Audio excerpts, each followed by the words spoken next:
Kүйеу балаға бата тойда. Бисмиллахиррахманиррахим. 70-тен асқан жасымда біразды көріп келемін. Мен батамды берейін, ақиқатын ұғып ал. Ақ тілекті тілейін, арта берсін мерейін.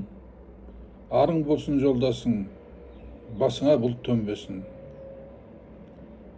Төбеңе күн ұялап, тірлігіңді оңдасын. Судай тасып дәулетің, еш жамандық болмасын. Нәпсі алдаушы дұшпаның, насихатын алмағын, жіңішке сөзге ұста боп, атағың елге жайылсын. Көңілің кең, ниетің таза, жүрегің мейірімді болсын. Кеудең нұрға толсын, мәртебең биік болсын. Аумин. Алда лайк басатын белгі бар. Басып жазылсаңыздар құп болады. Маған бата таратуға, сіздерге сауап алуға. Рахмет. Аумин.